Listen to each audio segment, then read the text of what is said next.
I used to be on the basketball team back in high school. Our team was pretty good and we practiced a lot. Sometimes practice would run late, especially if we had a big game coming up. Our school was kind of old and so was the gym and locker rooms. The locker room in particular was pretty run down. The lockers were rusty, the lights flickered sometimes, and the showers were always either too hot or too cold. But we were used to it. One evening, practice ran later than usual. Our coach wanted us to work on some new plays and we all stayed to put in the extra work. By the time we finished, most of the guys had already left. I stayed behind to do some extra shooting. I was hoping to get some alone time to work on my free throws, which weren't exactly my strong suit. After I was done, I headed to the locker room to grab my stuff and shower. The place was empty and it was kind of nice to have it to myself. I took my time thinking about the game we had coming up and just going through my usual routine. I grabbed my towel and headed to the showers. While I was in there, I started hearing something weird. It sounded like footsteps. At first I thought maybe one of the guys had come back to grab something they forgot. But the footsteps sounded strange, like they were shuffling and dragging. I couldn't pinpoint where they were coming from, and it made me feel uneasy. I tried to shake it off, thinking maybe it was just the old pipes making noises or something. But then I heard whispering. It wasn't loud, but it was definitely there. It sounded like two people having a quiet conversation, but I couldn't make out what they were saying. The thing is, the locker room was empty when I came in and no one else should have been in there. I felt a chill run down my spine and I quickly finished up my shower. As I was drying off, I heard the footsteps again, this time coming closer. I wrapped the towel around myself and stepped out of the shower area, trying to act casual even though I was starting to feel really freaked out. The locker room was silent except for the occasional drip of water from the showers. One of the lockers was open. It wasn't just a little open, it was wide open. And it wasn't my locker or anyone else's that I knew of. It was one of those old, rusty lockers that no one really used anymore. I walked over to it, my heart pounding in my chest. The locker door was swinging slightly like it had just been opened. I looked around the locker room but there was no one there. The whispering had stopped, and the footsteps were gone. It was dead silent. I reached out and touched the locker door, and as soon as I did, it slammed shut with a loud clang. I jumped back, almost slipping on the wet floor. My first thought was that maybe it was a draft or something, but there were no windows in the locker room and the door was closed. I quickly got dressed, my hands shaking as I pulled on my clothes. I grabbed my bag and practically ran out of there. As I was leaving, I could swear I heard the whispering again, but I didn't stop to listen. I just wanted to get out of that place as fast as possible. For the next few days, I tried to put the whole thing out of my mind. I didn't tell anyone about it because, honestly, it sounded ridiculous. Who would believe that a locker door just slammed shut on its own? And the whispering and footsteps? It all sounded like something out of a bad horror movie. But I couldn't shake the feeling that something was off. I started avoiding the locker room whenever I could, even though it was inconvenient. I didn't want to be alone in there again. The other guys on the team noticed that I was acting weird, but I just brushed it off, saying I was fine. A few weeks later, I finally told one of my friends on the team about what happened. He just laughed it off and said I was probably just tired and imagining things. But then he told me something that made my skin crawl. He said that some of the other guys had mentioned hearing strange noises in the locker room too. Footsteps, whispering, even the sound of lockers slamming. But they all just shrugged it off, saying it was probably the old building settling or something. One night, I stayed late again, but this time with a few of the other guys. We were going over some plays and just hanging out, talking about the game. Eventually, everyone else left, but I stayed behind to grab my stuff. I figured I'd be okay since I wasn't alone and I was just going to be a few minutes. As I was getting my things, I heard the whispering again. It was faint, but it was there. I looked around, but no one else was in the locker room. I tried to ignore it and just get my stuff together. But then, the footsteps started. They were slow and deliberate, like someone was walking around, checking the lockers. I felt the hairs on the back of my neck stand up. I didn't want to turn around, but I couldn't help it. I looked over my shoulder, expecting to see someone there. But there was no one. Just the empty locker room, and the sound of my own breathing. I quickly zipped up my bag, and started walking toward the door. As I passed by the row of lockers, one of them swung open right in front of me. I jumped back, my heart racing. It was the same locker that had slammed shut the last time. I didn't even think. I just ran out of there. I didn't care if anyone saw me or thought I was crazy. I just wanted to get out of that locker room.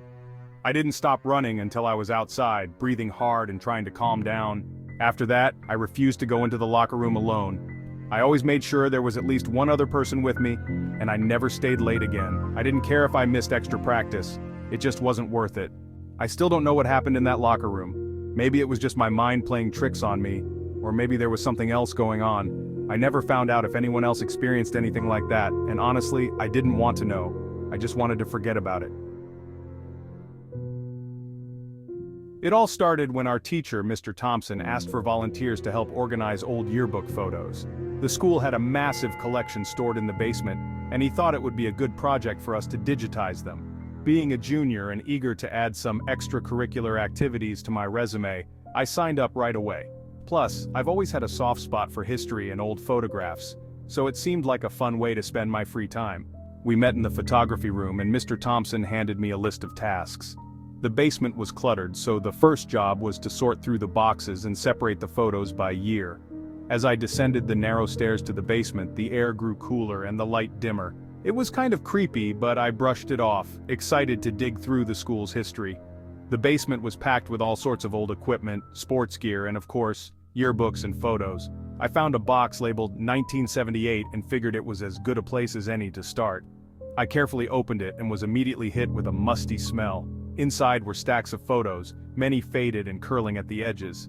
I started flipping through them, smiling at the outdated hairstyles and clothes. As I went through the pictures, I noticed something odd.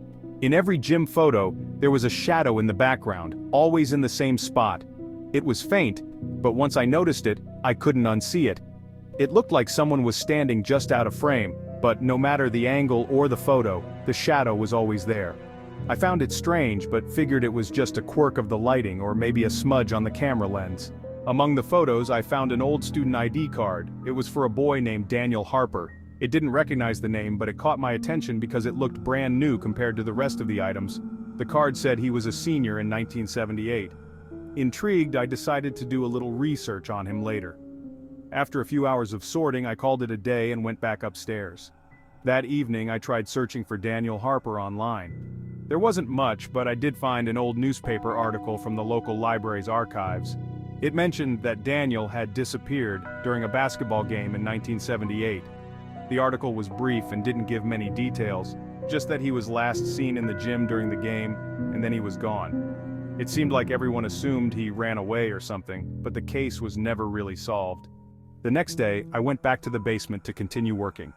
When I got there, I was surprised to find the box from 1978 missing. I searched the entire basement, but it was gone. I asked Mr. Thompson if he had moved it, but he hadn't. It was weird, but I figured maybe another teacher had taken it for some reason. Still curious about the shadow in the photos, I decided to investigate further. I took the student ID card to the office and asked if they had any records of Daniel Harper. The secretary looked at me strangely but agreed to check. She came back a few minutes later and said there was no record of him. That seemed odd, especially since I had the ID card. That night I couldn't stop thinking about the missing box and the shadow. It was like a puzzle I needed to solve. I went back to the basement one last time, hoping maybe I'd overlooked something. I searched every corner, every shelf, but found nothing. As I was about to leave, I spotted an old photo album tucked behind a dusty pile of yearbooks. It was labeled Basketball Team 1978. I pulled it out and started flipping through the pages. There were photos of games, practices, and team events. And there it was again, the shadow. In every gym photo, always in the same spot. I stared at the pictures, trying to make sense of it. Then, I noticed something I hadn't seen before. In one of the photos, there was a faint outline of a figure standing where the shadow always appeared. It was barely visible, but it was there. My heart started to race. I had no idea what to think. It felt like I was on the verge of discovering something important, but I couldn't put the pieces together. I decided to take a break and clear my head. As I was walking out of the basement, I heard footsteps behind me. I turned around, but no one was there. My heart was pounding. I told myself it was just my imagination, but I couldn't shake the feeling that someone or something was watching me. I quickly left the basement and decided to leave the investigation alone for a while. Over the next few days, I couldn't stop thinking about the photos and the shadow. I started having trouble sleeping, my mind racing with questions. Who was Daniel Harper? Why did he disappear? And what was up with that shadow? One night, I had a dream. I was in the school gym and it was empty except for me and someone standing in the shadows. I couldn't see their face, but I knew it was Daniel. He pointed to something on the floor, and when I looked, I saw the missing photo box. I woke up in a cold sweat, my heart pounding. It felt so real, like a memory instead of a dream. The next day at school, I tried to focus on my classes, but my mind kept drifting back to the basement. I knew I needed to find that missing box. Maybe it would have answers, or at least give me some closure. After school, I went back to the basement, determined to find it. I searched everywhere, even places I'd already looked. I was about to give up when I spotted something shiny in the corner. It was a metal box, covered in dust. I opened it, and there were the photos from 1978, along with some other old documents. I quickly looked through the photos, and there was the shadow, just like before. But now that I was looking closer, I noticed something else. In the background of one photo, I saw a group of students, and among them was a boy who looked exactly like Daniel Harper. It was eerie, like he was watching himself. I took the box and the photos to Mr. Thompson, explaining everything I had found. He looked concerned and suggested we go to the principal with the information. We did, and they contacted the police. It turned out the photos and documents in the box were important evidence. The police reopened the case, and after some investigation, they discovered something shocking. Daniel Harper hadn't just disappeared. He had been the victim of a terrible accident during a basketball game. The gym had been under renovation at the time, and part of the floor had been unstable. During the game, Daniel had fallen through a weak spot and been seriously injured. The school tried to cover it up, fearing a lawsuit. They had hushed everything up, and the staff who knew about it were long gone. Daniel had been taken to a hospital, but his parents, who were going through a messy divorce, hadn't been able to care for him. He was sent to a facility and forgotten, assumed missing by the rest of the town. It was a heartbreaking story. The shadow in the photos was likely just a trick of the light, but it had led me to uncover the truth about Daniel. The police managed to track him down. He was living in a care home, unable to communicate due to the injuries he had sustained. The whole experience left me feeling haunted, but in a different way. Not by ghosts or supernatural things, but by the real human tragedy of what had happened to Daniel. It was a story that had been hidden for so long. It all started with Mr. Randall, the substitute history teacher. Our regular teacher, Mr. Johnson, had fallen ill, so the school hired Mr. Randall to fill in for him. He was a tall, thin man with a pale complexion and a constant serious look on his face. He dressed in old-fashioned clothes like a professor from a black-and-white movie. His eyes, though, were what really got me. They were sharp and piercing, almost like he could see right through you. From the first day, Mr. Randall made everyone uncomfortable. He had this odd way of speaking, like he was always holding back a secret. He never smiled, not even a little, and his voice was cold and monotone. But it was his interest in dark history that really set him apart. He seemed obsessed with the macabre, often steering class discussions towards the grimmer parts of history: wars, plagues, massacres, and so on. At first, some students found it intriguing, a change from the usual dry lectures. But it didn't take long for the fascination to turn into discomfort. One day, Mr. Randall started talking about secret societies and ancient orders. He mentioned how these groups had influenced history in ways most people couldn't imagine. He said they had a hand in everything from wars to government decisions. His eyes lit up when he spoke about these things, which was creepy because he was usually so expressionless. He claimed these groups had secret knowledge and power, and he seemed to genuinely believe what he was saying. As if that wasn't strange enough, Mr. Randall invited a few of us to stay after class one day. He said he had something special to share, something he couldn't talk about during regular class time. I was hesitant, but my curiosity got the better of me. Besides, some of my friends were staying too, so it felt safer to be in a group. There were 5 of us: me, Tom, Jake, Sarah, and Emily.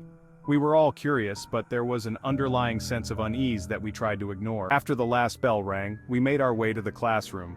But instead of going to our regular room, Mr. Randall led us down a hallway we'd never been to before. It was a part of the school that had been closed off for renovations, or at least, that's what we thought.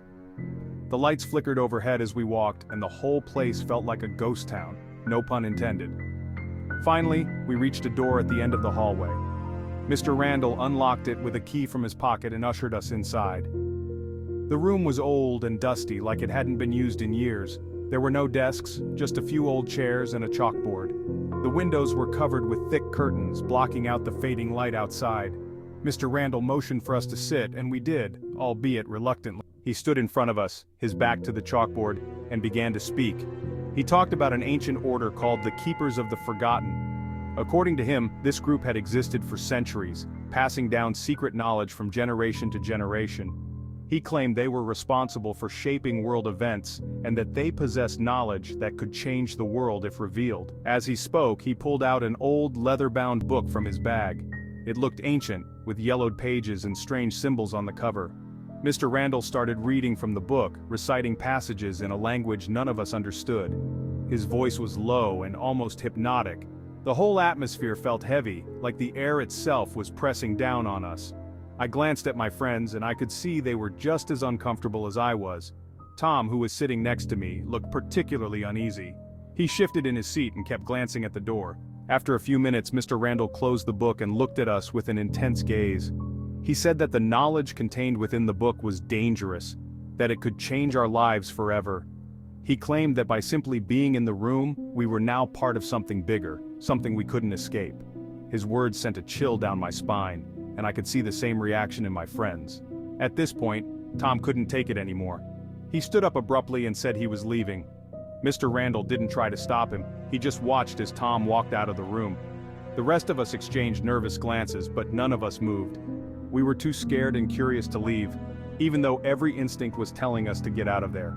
Eventually, Mr. Randall let us go, but not before making us promise that we wouldn't tell anyone about what happened. He said that if we did, there would be consequences. We nodded, eager to leave and put the whole experience behind us. As we walked out of the room and back into the main part of the school, I felt a huge sense of relief. But that relief was short-lived. The next day, Tom didn't come to school. At first, we didn't think much of it. People get sick or skip school all the time. But when he didn't show up the day after, and the day after that, we started to worry. We tried calling him, but his phone went straight to voicemail. We even went to his house, but no one answered the door. It was like he had just vanished. The whole situation felt surreal, like we were in some kind of bad dream. To make things even weirder, Mr. Randall didn't show up either. The school told us that he had left suddenly, without any explanation. They said another substitute would be taking over for the rest of the semester. The whole thing was just too much of a coincidence. It felt like something out of a conspiracy theory. Tom goes missing and then Mr. Randall disappears right after. It didn't make sense. The rest of us tried to go back to our normal lives, but it was impossible. We couldn't stop thinking about what had happened. We kept wondering if Tom's disappearance was connected to that strange meeting with Mr. Randall. The more we thought about it, the more paranoid we became. Every little thing started to freak us out. We couldn't even look at the closed-off hallway without feeling a sense of dread. We never told anyone about what happened in that room, partly because we were scared and partly because it sounded too crazy to be real. Who would believe a bunch of high school kids talking about secret orders and ancient books? We didn't have any proof and we didn't want to risk the consequences Mr. Randall had warned us about. Months passed and life went on. But the memory of that day never faded. Every once in a while I'd catch myself thinking about it, wondering what had really happened. Did Mr. Randall have something to do with Tom's disappearance? Was the book real or was it just some elaborate prank? We never got any answers and eventually, we all went our separate ways after graduation.